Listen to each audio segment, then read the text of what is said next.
Are you going to get anything for the Queensboro t-shirt factory? So it's 10 o'clock. Good morning, everyone. Good morning. And welcome to this session on emotional intelligence. My name is Ade Lewis. You can see it's a longer name. Then I shortened it to Ade out of the kindness of my heart because a lot of people. And still they couldn't pronounce it. They would go Ade. So I said, why don't you just remember what a difference a day makes? And then you can pronounce that name. And just a little bit about myself. I work for the City of Fayetteville. I wear 2 hats at the City of Fayetteville. I am the Executive Director for the Institute for Community Leadership. That's a leadership program where we prepare people to become members of the boards and commissions. And then I'm the Assistant HR Director for Organizational Development and Training. So my division actually takes care of all training activities in the city. And a little bit about my background. I have a master's in human resource management. I completed graduate school at the London School of Economics and Political Science, and I've worked in manufacturing, the manufacturing company. I've worked for a British company, Cadbury. Does anybody know Cadbury? The chocolate factory, yeah. I did that. And then I've worked in the banking sector, and I've been in the government sector for about 8 years now altogether. I also did other things like ran my own business. By nature, I'm very adventurous, kind of daring sometimes, but nobody knows. Nobody knows, you know, I go around quietly. And 2 interesting things about me. I've lived in 3 continents of the world. I was born in Nigeria. I went to school in Nigeria up to a point, and then I went to school in London, left graduate school, went back to Nigeria, had a career for a while, and I've been in the United States for the last 18 years. Another interesting thing at the home front, I am the only female in my household. I married one of them, and then he multiplied, and now they're 4. I have a 26-year-old son, as well as my husband. I have a 26-year-old son, a 24-year-old son, who's an IT professional as well. He completed a bachelor's in computer science at Fayetteville State University, and then he worked for a while, and now he's at ECU getting his master's in software engineering. And I just mentioned that because I know I'm speaking to IT professionals. And then I have a 3rd son. Can you guess how old he is? 10. Not that bad. Almost. 18. Almost. I mean, bring it down. 16. He's 14. He's going to be 15 on December the 3rd. So that's just a little bit about me. It's really a pleasure to be here with you. This morning I have done some work and research on emotional intelligence. In fact, I've been teaching emotional intelligence since about 2004. And this is something I believe in. Like I was speaking to you earlier, there's so many theories you find and you're like, nah, that's not true. But I've practiced emotional intelligence and I see that it works. So I believe in it, and that's why I keep teaching it. So questions we will answer today. What is emotional intelligence? Why is it important? Why are we here talking about emotions? I mean, we all know that we have emotions at work, we have emotions at home, but sometimes we don't talk about it. It makes us look professional if we don't talk about emotions. So why is it that important now? What are EI competencies? And you would see me calling emotional intelligence EI. Other times you would see emotional intelligence referred to as EQ. That is usually like the emotional quotient, like your score from like an emotional intelligence test, kind of like an IQ. So they say EQ, but I'm using EI as the abbreviation. And then how can we develop emotional intelligence? So we're actually going to go away with a few action plans at the end of this presentation. So what is emotional intelligence? In your own words, does anybody want to try what emotional intelligence is? I bet you've read a few things about emotional intelligence. What do you think it is? It's related to your ability to deal with emotions for yourself and other people. Absolutely. Excellent. Your ability to deal with emotions in yourself and other people. And put it simply, it's being smart with your emotions. The word intelligence, you're very smart about your emotions. So you look at a situation, and you understand that situation, you recognize what is going on within you, and you decide this is the best way to react to this situation. And this is the best way is based on the fact that this is the best way that would bring about an effective outcome. Because if kind of like we go around relating to people and we do different things the way we want to do it, do we ever stop to ask, for what purpose? What am I going to achieve by doing that? You know, we go through conflicts or we go through disagreements and we say, no, it's my way. And then what would we achieve? Is it going to be an effective outcome? So it's like kind of being smart with your emotions and being in control so that it's not the emotions controlling us, but we are in control of the emotions. And that takes recognizing, you know, that emotion before you can manage it. So again, emotional intelligence is the capacity to recognize and manage your own emotions and those of others to achieve effective outcomes. So you recognize, you manage yours, you can manage others, and you achieve an effective outcome. Again, recognizing emotions, managing emotions, and using that knowledge. And so that's the word intelligence. Using that knowledge to motivate yourself to do the right thing, to do what is required at that particular time. So having EI promotes your ability to know yourself better and use that knowledge to make good decisions. With emotional intelligence, we can manage distressing feelings, we can calm ourselves down, kind of like we become coaches of ourselves. You know, many times when we're angry, you may find out that somebody needs to come talk to you to calm you down. With emotional intelligence, you're able to calm yourself down because you're able to be a self-coach to yourself. Even when you're anxious or when you're angry, and then even when you face setbacks, you can be motivated because you can control yourself. You can look at the bigger picture and stay motivated. It helps you to understand other people's views and constructively connect with most people. Notice I said most people, not everyone, because some people could really try you. But at least you would find out that generally, you don't have a problem with people. Before we go on to that, talking about emotional intelligence, what it is not. It is not about being soft, because when we say emotions, you feel like, oh, okay, I was just crying, like so we can cry openly. That is the way I feel like doing. And that's not to say we would stuff the emotions, but we're not talking about being soft.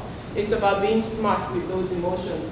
Again, it's not about denying, it's not about stopping the emotion, so that we're suppressing the emotion. What happens when you suppress emotions? You feel this way, you want to do this way, but you suppress it, you stay calm. What happens when you do that?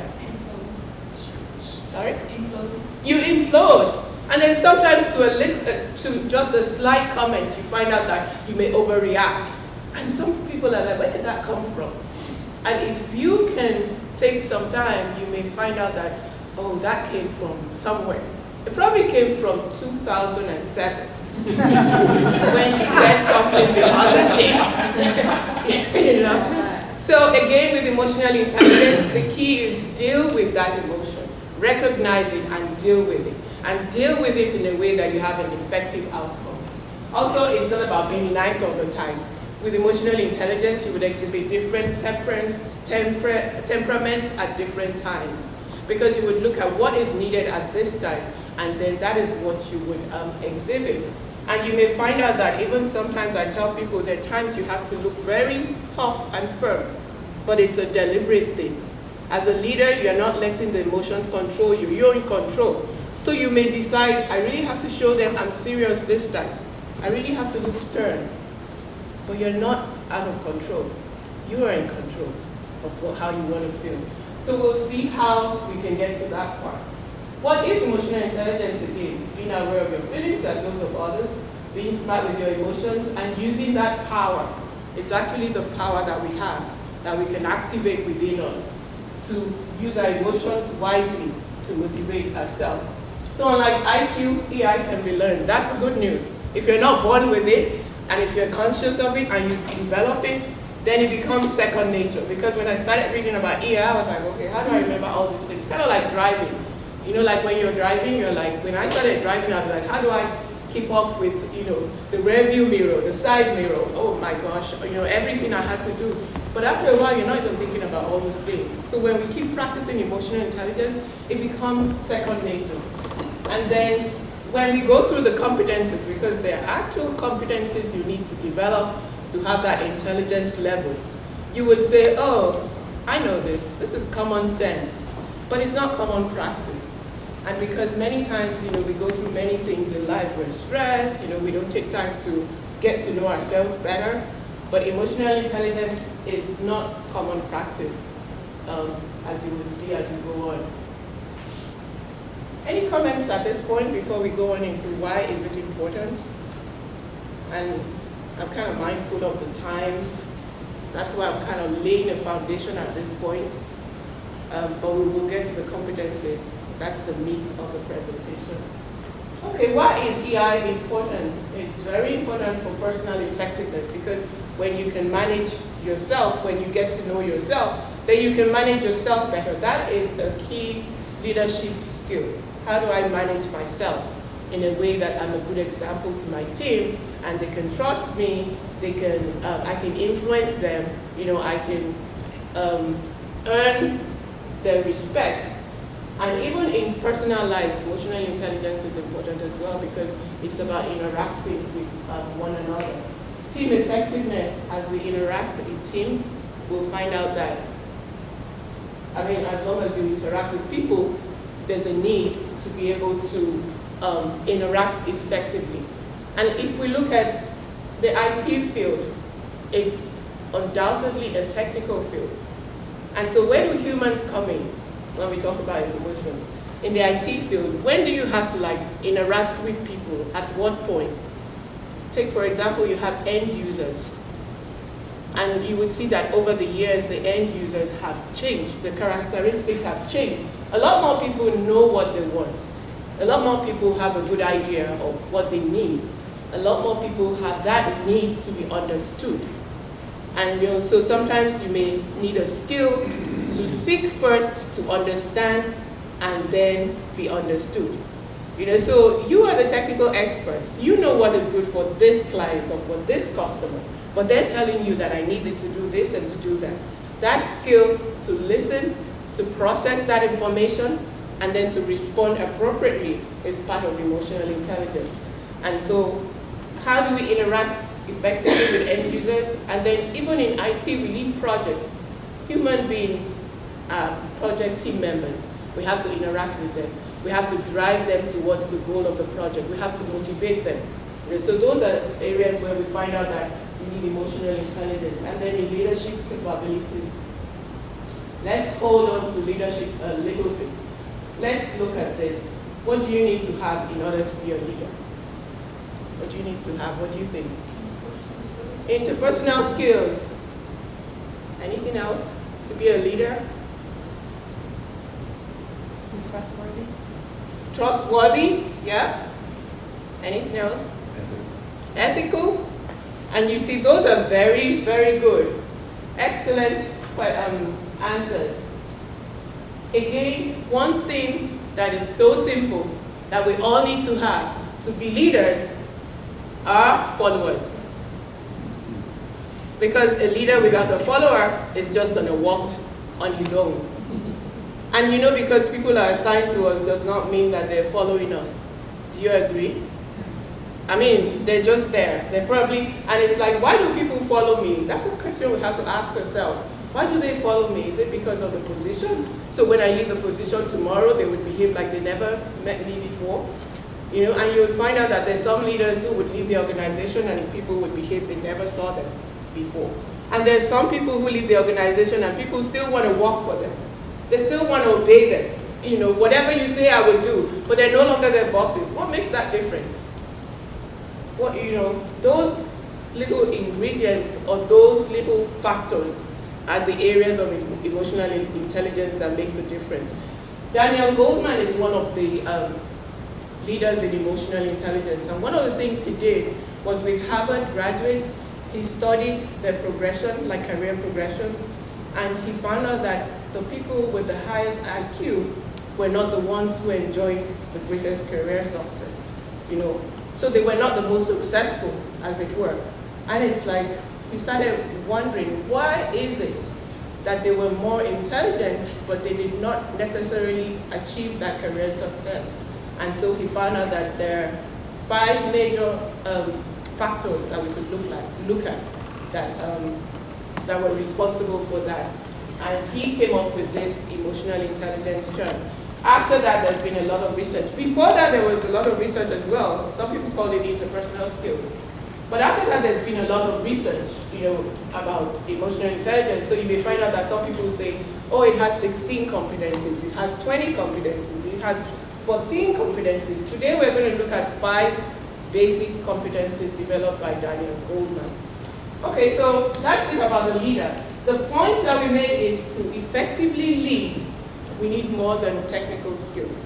Do you agree with that?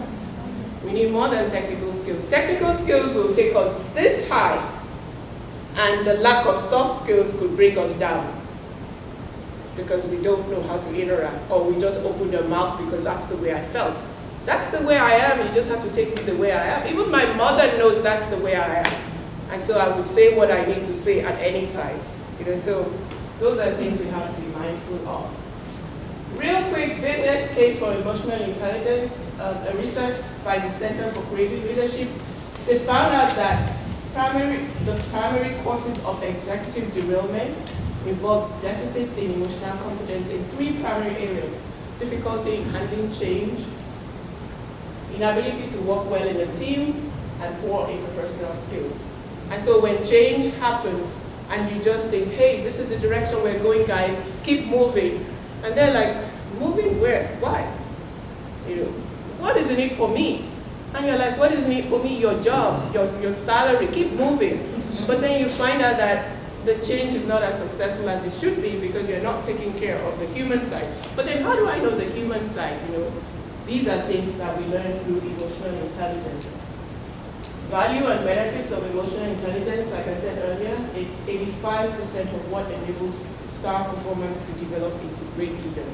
So we're performing well, we have the good technical skills, but then how do we become great leaders? It enables one to reason more clearly under pressure, and you'll see that from the competencies. It leads to greater career success, helps us get along better and develop problem-solving skills, and have a positive impact on people and be good role models. So those are some of the values and benefits of emotional intelligence. In emotional intelligence findings, they find out that people have happier and healthier, they're happier, people with emotional intelligence are happier, healthier, and successful in relationships. Also, people with high emotional intelligence, they have a balance between emotion and reason. So they're not just all emotional, or they're not all rational. They know how to balance both because they have kind of practiced the competencies we're going to talk about. They're aware of their own feelings. They exhibit empathy and compassion. They show signs of high self-esteem. And what does self-esteem look like, real quick? What do you think self-esteem looks like? Like if someone, how can you observe high self-esteem? What do you think it looks like? Confident? But not arrogant. But not arrogant. Yes, very good. Because again, it's good to have high self-esteem. And you may see that low self-esteem could come across as arrogant sometimes. Do you agree? Because it may be a cover-up. And it may take an emotionally intelligent leader to see that and see that this is something I have to work on. I have to bring him out and make him more confident.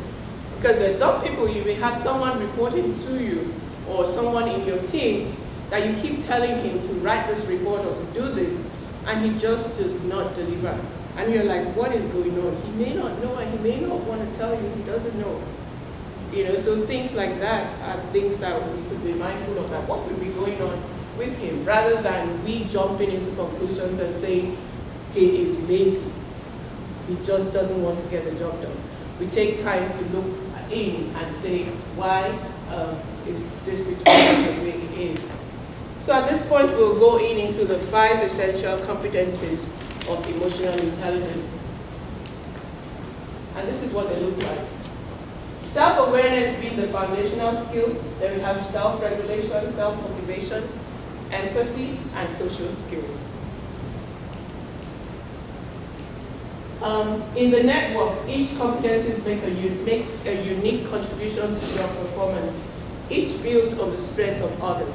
Like for example, self-awareness is the foundational skill.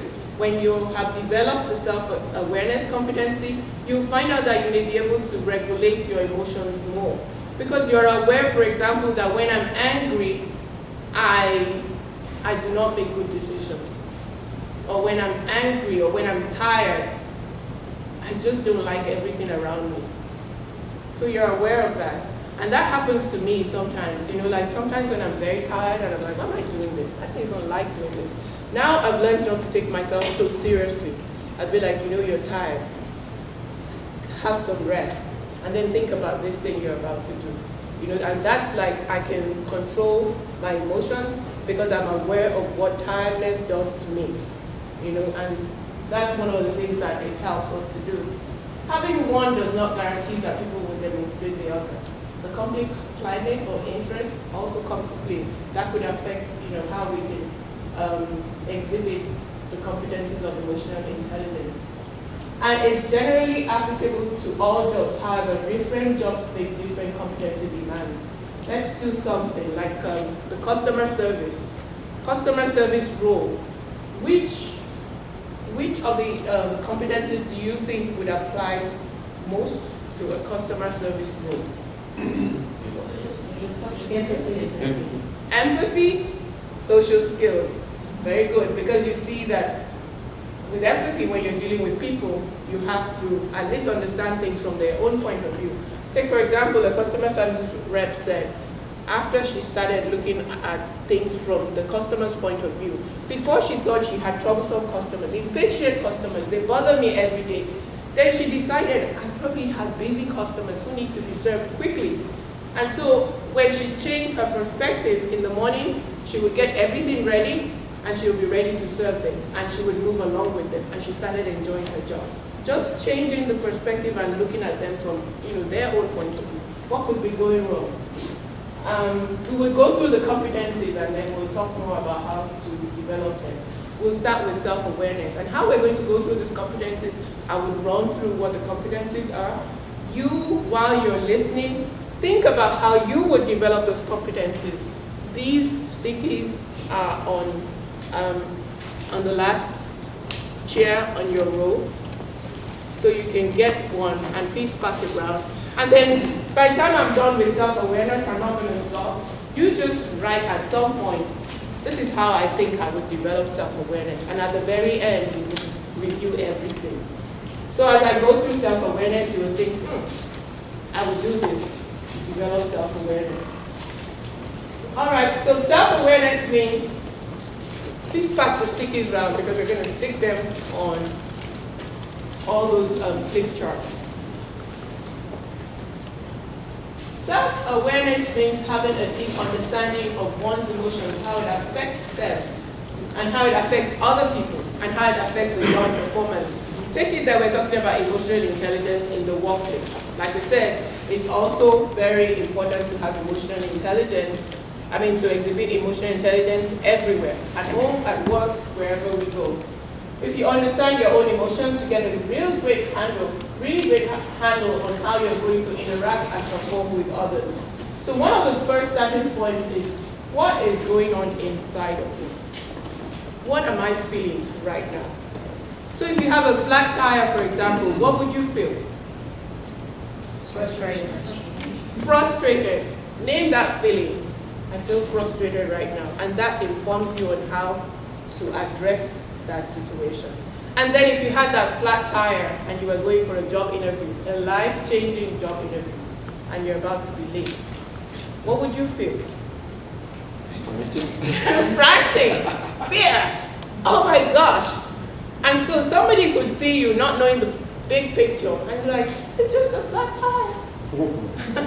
No problem. But you're like, oh my gosh, you don't even know what I'm going through, what I need to do. And so you find out that different emotions at different times have different names. And so if a friend shows up at your doorstep, a very old friend that you met at high school, what would you feel? Opens the door and says, hi. Depends on who it was. That's Some of them I would want to shut the door again. against them. And you know, some people go, surprise, you know, oh my gosh. Or even a phone call from a friend, you know, you hadn't known for a long time. They say, oh, this is a surprise. In one of the classes I had, somebody said suspicion. Why are you calling me? You know? So again, it's like the different feelings, because you may find yourself questioning your friend. So where are you? And you're thinking, I hope you're not at the airport thinking I'll pick you up. You know, and she's like, why does she sound that way? You know, and then you're not communicating anything friendly to your friend. And they're wondering, why is that? And then eventually you're like, what did I say? I didn't say anything wrong, I was just asking where you were. You see how that comes across when interacting? But if you own that feeling, and then you go back and say, actually, I was a little suspicious about why she was calling me. You see, that helps us to be more aware of what is going on in our minds. So awareness of our own emotional state is a foundational skill. We should learn to tune in into our emotions to give us valid information about how we should respond. I am very afraid. I feel afraid right now, so I need to do this. Let me give you an example of somebody in a hotel. He had booked his hotel room a long time ago, very influential guy. So he booked the hotel room, and then he got to the lobby, and the customer service person at the hotel, or the receptionist, was like, sorry, we're sold out. He was livid. You are sold out when I have booked? This cannot happen. And then he screamed, you know, and ranted and raved. He was yelling, no, this is not possible. And she kept saying, I'm so sorry this happened. I'm really so sorry. The more she said sorry, the louder he became. So when she said sorry, he was like, what could I do about that? This is an illustrative example. She needed to put a name on that feeling. The name she put on that feeling was anger, right? He's very angry because this happened. But the guy was like, you're not gonna have me stand in this lobby tonight and tell me I don't have a room. So if she named it that he was embarrassed standing in the hotel lobby all by himself, where somebody could see him without a room, what do you think she would have done? If she could read that person and say, there's a little bit of embarrassment here, this is a very influential guy. How else would she have treated that? She may have taken him to a private room and said, we will definitely solve this problem while you sit here. Would you like tea or coffee? You know, something. So treating it differently, understanding the meaning of what you're looking at or what you're feeling could inform how you would respond to that emotion appropriately. So it's an exercise I will have to do many times, because again, one of the questions in emotional intelligence is, do you know when you're feeling angry or when you're getting angry before you really want to show that behavior that you're angry? Can you catch yourself getting angry and say, this is what I'm feeling right now. This is how I should behave. It takes some practice, but people really get there. With self-awareness, you can recognize your emotions, the effect of your actions, know your personal strengths and limitations, know your motivations and demotivators, what motivates you. That's part of self-awareness. And then know your personal triggers. If we think about what are my triggers, what are those buttons that you could be calm until somebody pushes your button? It's good that we know that. You know, again, another example, serving customers. This lady had received an award so many times. She had received awards for excellent customer service, fast, efficient, friendly service that she does on a regular basis. Until one day that a customer came in and she explained all the features of the product, and she was very helpful. And after her presentation, the customer said, very well, can I speak to someone with a real brain? And she flew off the handle, and she was like, what? How could you do that? And then there was a scene, and there was a conflict. This person who had been even-tempered for many years in that company. So you can see that there's a button to be pushed, even though we're emotionally controlled. But it helps us to know those buttons. I've been in classes where people say, ordinarily somebody chewing gum beside me, just gets me irritated and I start behaving in ways that, so there's some buttons that we have, right there. So self-awareness also requires that we know that button. And when we get to self-regulation, you will see that it helps us to learn how to manage those buttons. So if we knew that was a trigger, we could go, she's pushing one of my buttons, she's a customer, and I will not fall for this bait. So you're regulating yourself, you're controlling your responses, because it's a customer, so you don't want to do that. So characteristics of people who are self-aware as well, they interact easily with demanding team members, they make decisions in a calm state of mind, accurately assess themselves, and they proactively address relationship issues and they manage themselves better. So think about that. In what practical ways can you develop self-awareness? And I'll just move on to self-regulation because at the end we will piece them off and then talk about them. So in what ways do you want to develop self-awareness? We talked about naming feelings, things like that. So how would it apply to you? Moving on now to self-regulation. Self-regulation which is like an ongoing conversation, and these sentences are from Daniel Goleman. A resource would be his book on emotional intelligence. If you go to Amazon and Google Daniel Goleman on emotional intelligence, there are many books he's written. He even has like a handbook as well that we can, keep and refer to from time to time. So it's a component of emotional intelligence that frees us from being prisoners of our own feelings. People engaged in this conversation can control their emotional impulses, and they can channel those emotions in useful ways. Also, self-regulation. If we are in a heightened state of agitated anger, we cannot make decisions, we cannot make good decisions, we cannot reason well. Do you agree with that? When we're angry, we may not be able to make good decisions? Let me read this out to you. In a busy metropolitan airport, a traveler angrily throws his briefcase into a glass window. Within moments, airport security guards wrestle him to the ground, handcuff him, and lead him away. Why did this man have such an angry explosion? The plane he was waiting for was cancelled. Anger stole away his good sense. What did the outburst accomplish for the traveler? What could he have done differently? So you can imagine, he was emotionally hijacked.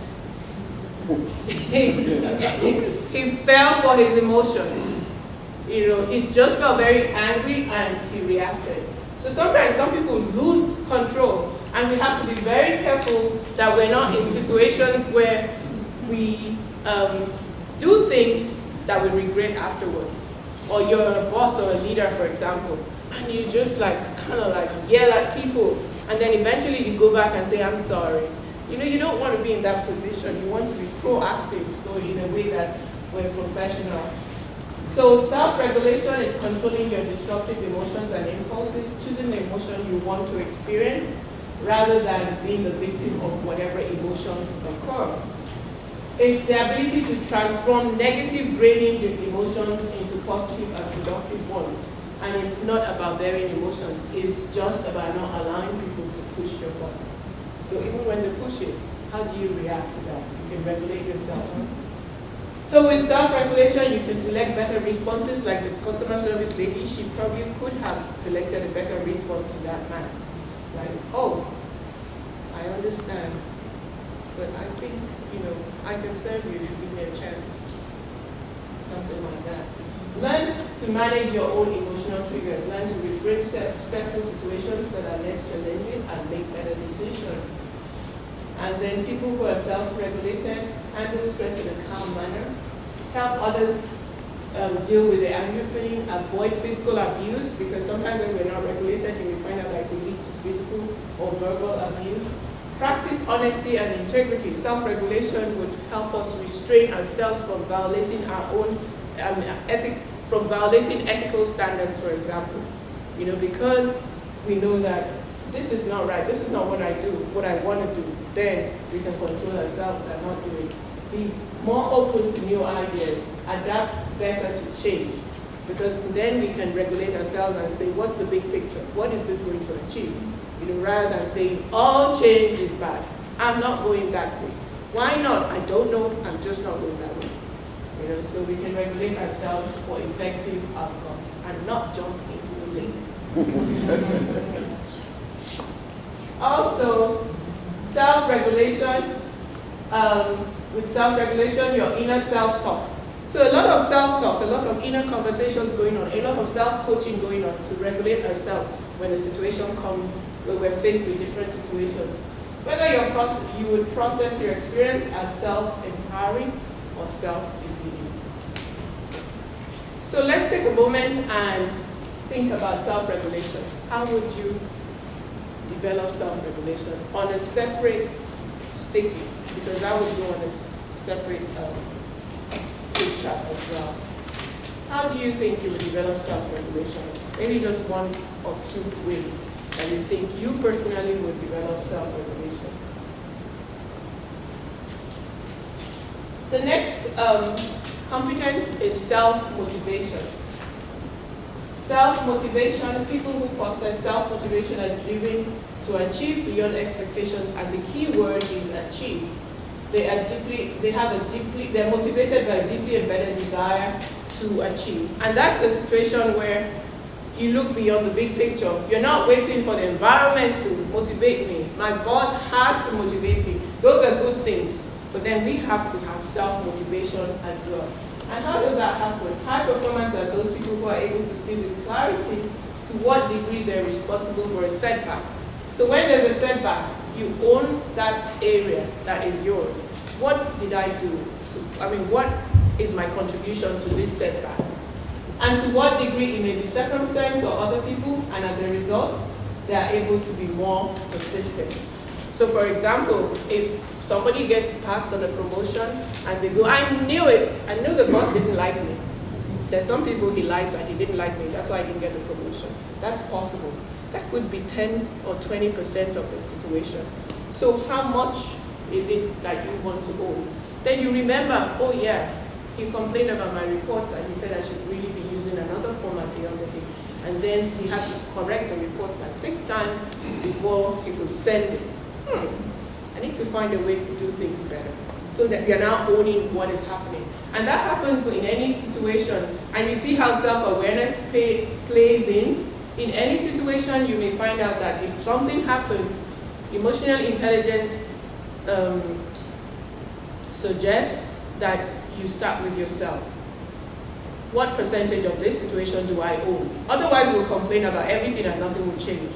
So what percentage do you own? It could be 10%, it could be 90%. And when you know that, then it informs you about where the changes should be. And so you regulate yourself to do the right thing. And for that reason, you stay motivated, and you don't give up. You keep, at it because you know that you can achieve something. And so that's personal motivation. So with self-motivation, you can strive to achieve a high standard of excellence, have passion to work for internal reasons that go beyond external rewards. Like, there's a book by Rich Dad, Poor Dad that was written at one time, and he said, if you want to start your own business, you must be ready to work for nothing. Because there's so many projects you would complete and nobody would pay for it. And so you have to be self-motivated to do that. Carefully evaluate opportunities to be ready to seize them. And then be optimistic and persistent even with obstacles and feedback. Motivate others in the organization and pursue goals with energy and persistence. So when you practice self-motivation, you recognize that your emotions could affect your performance, and when a setback strikes, you're not saying, what is wrong with me? It's like, what do I need to put right, in this situation? Okay. And people who are self-motivated, they initiate improvements because they believe that it's going to work out. So they're persistent, they keep at it, they succeed at difficult assignments. More often than those with low self-motivation, motivate other people, attract people who have the same traits, and they're able to delay gratification, work for nothing. They're able to work for nothing. And then they see things differently. Part of it is self-regulation too. How would you reframe a situation that is bad? Some of you might have heard about the story of the shoe salesman who was sent out by his company to sell shoes in another country, and he got to that country and nobody wore shoes. And he sent a message home and said, we'll be back tomorrow. Nobody wears shoes here. And they were like, well, that was a failed venture. And then another company sent another salesman, and he got there. And he said, send me 10,000. Nobody has shoes here. I can sell everything to everybody. So you see the difference? It's a lot about our perspective and how we see a situation that will help us to stay self-motivated. So think about it. How do you want to be self-motivated? Personally, what do you think you can do to be self-motivated?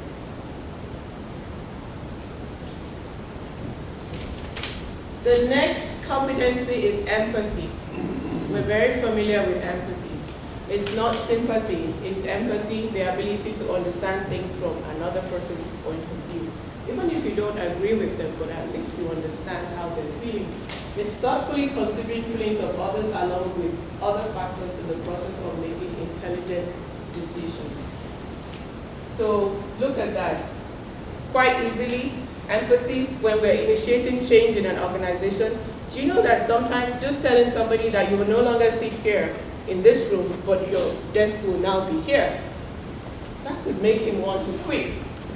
So I will no longer sit on the left-hand side and I'll sit on the right-hand side. You know, that's a change, and you may find out that it really bothers him. So again, with empathy, we would decide, this could really mean something to this person. I need to explain to him in a different manner. And that's probably like an exaggeration, but little changes. When you're changing, it's like, how is it going to affect the other people? So you take time and empathize and say, what does it look like from the other side? And even sometimes when we can't do it ourselves, we could brainstorm with other people in the team and say, who do you think would be affected by this project? We do that sometimes. Who do you think would be affected by this? How do you think we should communicate with them? So being able to step back and achieve a detachment from our own emotions is essential for effective, constructive relationships. And again, empathy is a skill, it's an attitude. It's not a technique. When you use it as a technique, people know. A guy said he went out once and saw a homeless man and said, I know how you feel. He said, what do you mean you know how I feel? Have you ever been homeless? I mean, why do you just say that? So sometimes it may just be like, I can imagine how you feel, you know? So you have to kind of express yourself well, where I understand. If this happened to me, I would feel the same way too. So we don't go around saying, oh, I know how you feel. And they go, no, that's just a technique, you know, that's not real. All right, so if people will stop for a moment and put themselves in another person's shoes, it will help them to modify their own behavior. It will help them develop relationships with people. So how does it feel to be in another person's shoes? And some of the people, maybe who report to us, they've been doing the same job, you know, on a regular basis. If I were doing this job, I'll be bored by now. Could there be things I could do to enrich this person's job? You know, so that's practicing empathy in the workplace. And with empathy, you can recognize and respond appropriately to the emotions of others because you can know what it feels from the other side. Listen for words and feelings to understand from the other person's point of view. Because we could listen for words and we could listen for feelings as well. When we listen for only words, we could miss out what is not said. And so that's part of empathy. Like for example, if you gave somebody, maybe you kind of developed a program for a department and they go, and you go, how is it working out? They'll be like, oh, that's okay. Or how is it working out? They'll be like, oh, it's great. You know, that's different. Or if they say, yeah, it's working well. The words are there, but then you can probe further. Are there things you think I could do, you know, to improve what you have? And so it's not only the words, you get the feelings as well. Improve communication, problem solving, and trust. And then be sensitive to the feelings of others and their perspectives with an active interest in what really matters to them. Because people don't care what you know. They don't care about what you know until they know how much you care. So even if you're the best, you know, person, technically, if you don't care about people, I mean, they're like, well, you don't care about me, so I'm not going to follow you. So that's another aspect to consider. Also with empathy, we can serve clients and with care and concern. So characteristics of people who are empathetic, they frequently inform people during times of change and uncertainty. So you're like, who can this affect? And then you communicate that. They promote collaboration and they develop all staff to their potential. Just like I said, what do people need to develop? And so let's take a moment to think about empathy. How do I want to look at things from other people's point of view?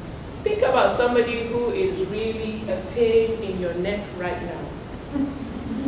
That person who is a pain in your neck. What do you think things look like from the other person's point of view? What do you think, like you're not agreeing with it, but what do you think they're thinking? We should look at ourselves to see what things that people are seeing in us. Are we arrogant? Are we untrustworthy?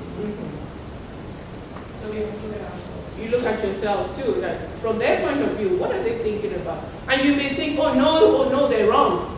As soon as it hits you, you may be like, no, that's wrong. It's all about perception. Again, it's all about perception because your perception is reality. Yeah. Otherwise, those against your account, Which is coming across as, but think about it. When things are not going well, you're like, what would it look like from their point of view? And so sometimes at work, we may decide the best thing to do is just get my work done and get out. And then you just find out that people react in a different way. And you're like, I'm not bothering anybody. But what could they be talking about? They could be saying you're so stuck up. Look at that leader. He doesn't even care about anybody. He doesn't talk to anybody. See? But you were trying your best not to get into their way. You were just like, are you okay? Are you good? And then you move on and you're like, he doesn't care about me. So again, empathy takes the ability to look at people and say, let me take an inventory of the relationships I have. That person is a real pain in the neck. What could they be thinking? They may not be right, but then the information could inform you about how to go about things differently and say, well, I'm an introvert, I'm a leader, and I don't like to meet with people, or I don't like to chat with people at work. So maybe I could have a formal meeting twice a month, so at least they would see that I care about, and get to know what's going on. Or maybe once a week I would stop by their office and talk about something that interests them. Or maybe get to know them a little bit more, just a little bit more. But that informs how we would behave. All right, so social skills. It's sincere care and friendliness coupled with a purpose, moving people in the desired direction. I forgot this joke, but I don't want to let it go about empathy, like not being able to see things from another person's point of view. A husband won a trip to, he won 2 tickets to Hawaii, a trip for 2 to Hawaii, that's what he won. And so he was so excited, and when he got home, he told his wife, can you imagine, I won 2 tickets, I won tickets for 2 to Hawaii, and that means I can go twice. And the wife was so put off and angry, and she was like, really? And he went on and said, look, you are never happy with my achievements. I've seen that. You are never happy when I achieve something. You see how that conversation is going? So when they give you a ticket for 2, was that supposed to be for you to go twice? Or was it not supposed to be for you to take someone with you? But he didn't see it that way. Blind spot. His mistake is telling me one of the tickets. He shouldn't have said anything. So you can imagine, blind spot. And the wife is like, this is terrible. And she's like, that's what I've been telling you. When I have an achievement, you're never happy. That is just a break in communication. So that's kind of I just remember that I was like, thinking of things from another person's point of view. Like, he should have known that. But no, people have blind spots. They probably don't know sometimes. Okay, so social skills is managing relationships. It's sincere care, friendliness, coupled with a purpose, moving people in the same direction. Because many times we could have a great idea. I have a great idea, something we could do at work. and then you tell your team members, and they're like, So what skill does it take to influence people? Leadership is about influencing people to do things they would otherwise not have done. If you're not careful, that idea is your idea. And if you make them do it, they would give you the minimum. So how do you move them in that direction? This could be to reach an agreement on a marketing strategy, or kind of make them enthusiastic about a new product. So social skills is really employing all the emotional intelligence skills we've talked about, and you can use that to influence and persuade others. Because with self-motivation, as a leader, you need that motivation. You can imagine if I have direct reports and I go to them and say, senior management came up with a project. I think it's just a crazy project, but we have to finish this in 3 weeks. And then they don't deliver anything. Why do you think they didn't deliver? There was no enthusiasm from my part. But then if I say, here's a challenge, this is a great opportunity, let's do this, And that is not just putting up a show, but it takes us believing in that. And if we don't really believe in it, it takes time to ask questions until we can get buy-in. So it takes a responsibility. We're responsible for getting ourselves motivated and then motivating other people as well. Because motivation is contagious. So whether you're enthusiastic or not, it's contagious. And so you're able to build consensus and support for team goals, motivate and inspire yourself and others, listen effectively while exhibiting positive body language, then create team synergy, build bonds, and work with others to pursue collective goals. So it's having other people's interests in mind while focusing on the goal. So that's, again, you see, that's a balance between emotion and reason. So you have the interest in mind, but you're not losing sight of what you want to achieve. So how do you marry the two? That is the skill. So with social skills, you can set a positive tone, create win-win outcomes, constructively identify and leverage common grounds. When there are differing views, even in meetings, everybody disagrees, you're able to find a common ground to move things forward and achieve initiated changes. People with social skills can count on a wide circle of colleagues, find common grounds, effectively lead teams, and achieve initiated change objectives.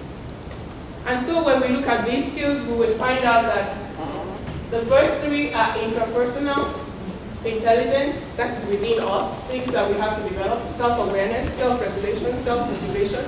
And what this tells us is that when we are well developed, we're able to interact better with people.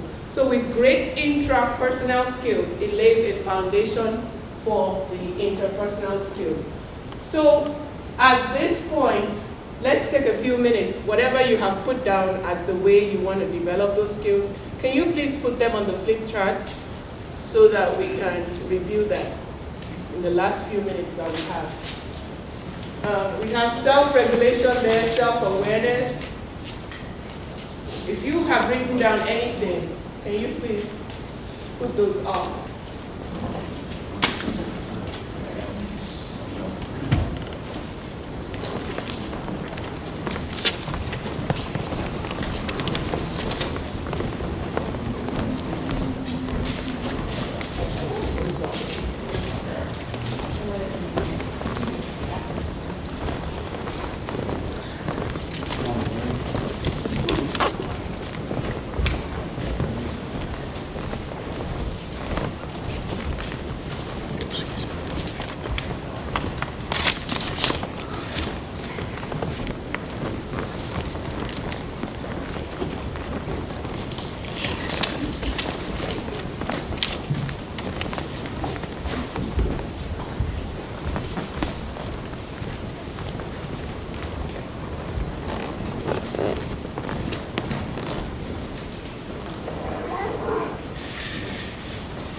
Read out self-awareness. Somebody who would read out what everybody said about self-awareness.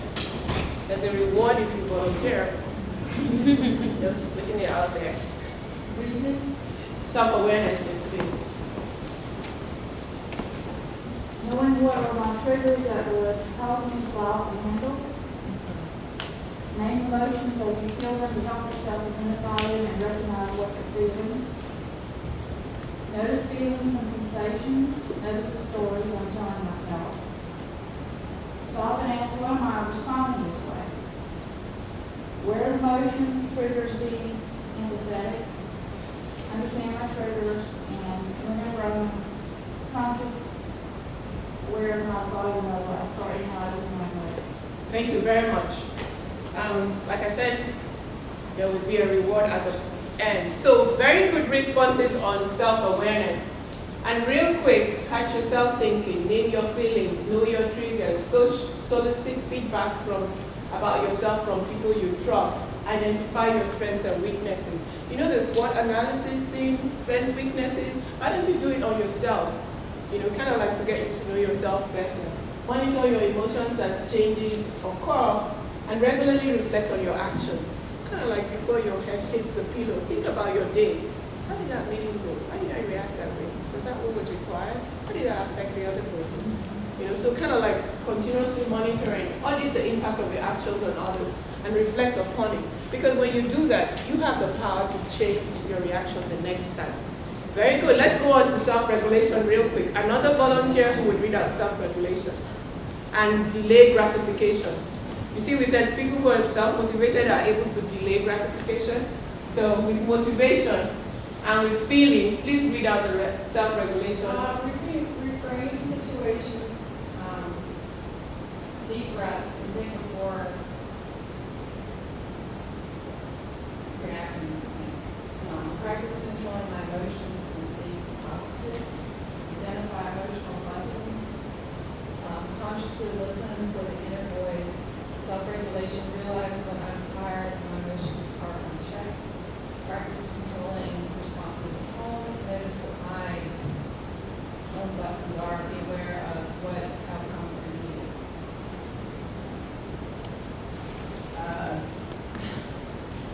Let's see. Volunteer your time for others who do not share the same life circumstances as you. Understand your impact on others. Thoughts, words, actions.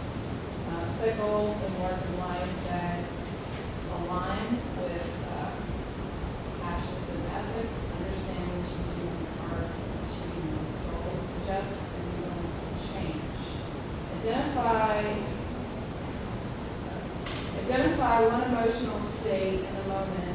Exercise the ability to transform this emotion. Meditations reflect on our own thoughts and actions, understand others' feelings in the moment.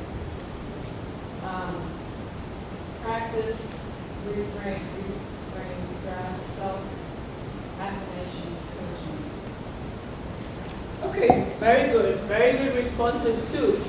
Develop self-regulation real quick, positive and constructive inner dialogue. Catch yourself thinking, what am I thinking about this?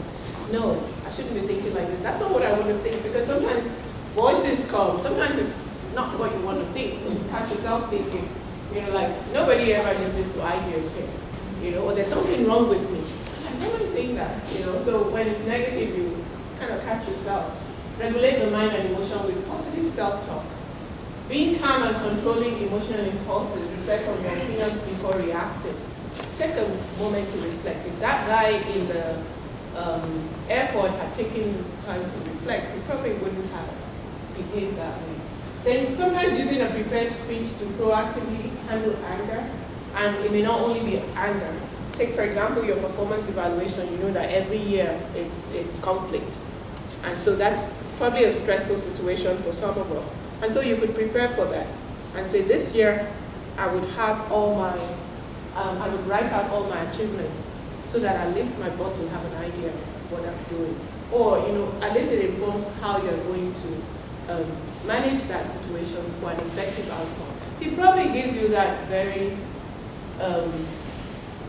unfavorable evaluation because he is not even remembering what you have done. And that really takes you off, you know, so it could be anything. Understanding the true cause of your anger. Why am I angry? I'm angry because I'm jealous, you know. It could be. And then when you admit that, you may be like, well, that's okay. I will do something else for myself too. So those are ways. And then positively influence the emotions of others. When we take care of our emotions, we're able to help other people take care of their emotions. Can we do the next one real quick, please? I know we're running out of time, but I think this action plan will help. Empathy. Somebody to, thank you, volunteer for empathy. Listen for the unspoken word, name what they need. Listen, watch, ask, don't assume. Consider how I would want to be understood and treated.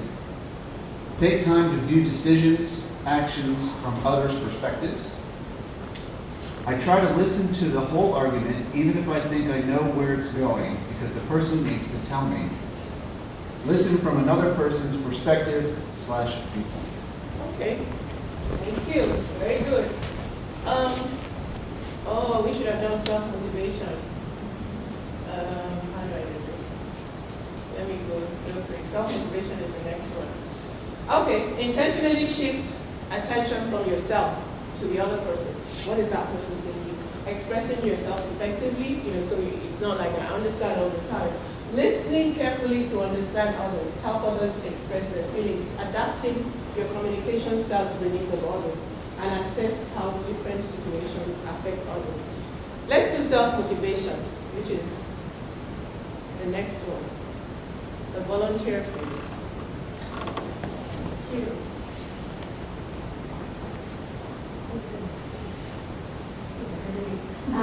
Identify what my part is in unsuccessful projects. Keep an eye on the long term and big picture to keep going. Reward yourself. After a setback, debrief and be open to the possibility there are things I could have done better. Don't give up when something is difficult or thankless. Find a reason to move forward that's personal to you. Recheck and verify my numbers, internal satisfaction. Stay optimistic. Initiate improvements. And what is my part in this? Okay, very good.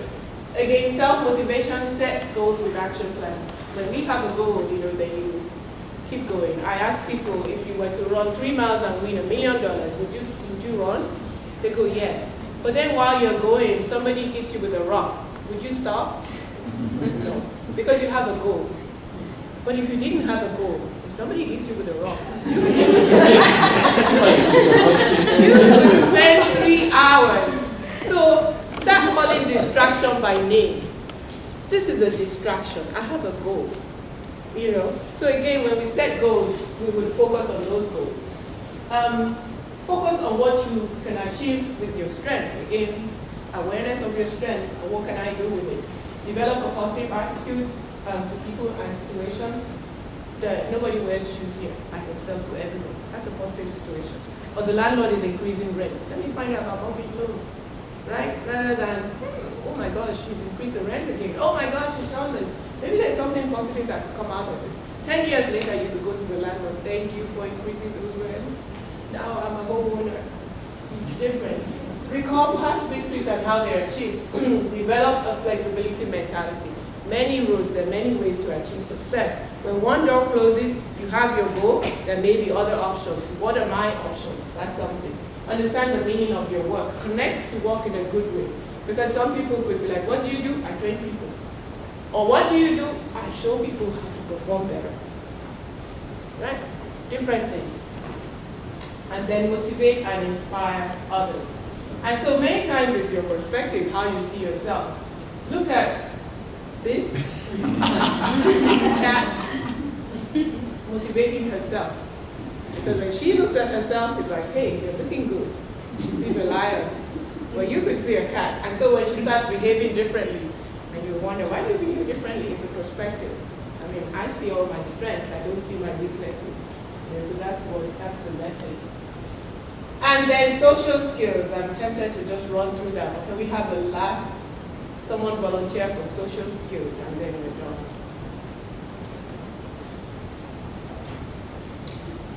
Look for and explain common ground to help team.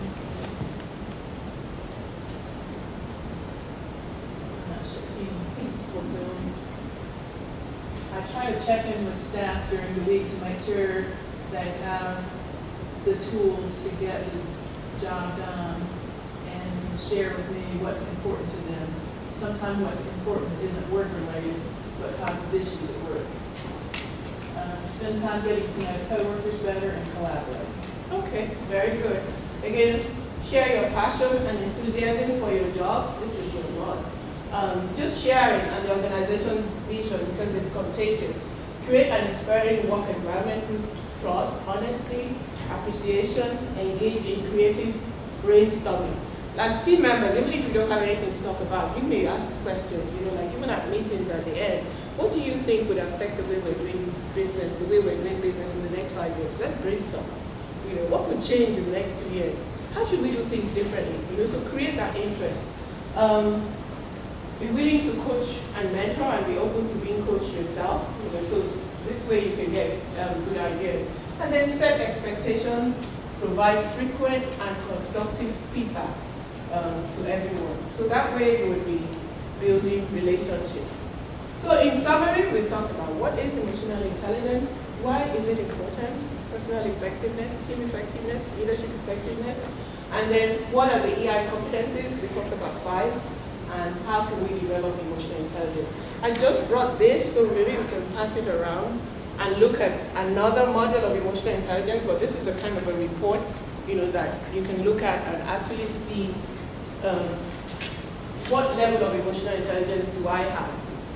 So a lot of tests are answering those questions. So please flip through and pass it around. And then can I have my volunteers, please? Can you raise your hand if you volunteer? And I wish I had something for everyone, but I have just self-scoring, very basic tests for my volunteers. Thank you very much. Let's pass you by.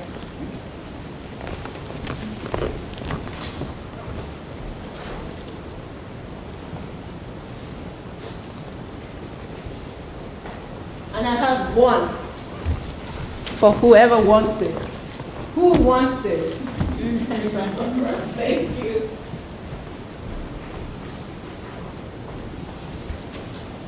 And so we've come to the end of this. I think I put my contact information. I have some of my business cards at the back of the class.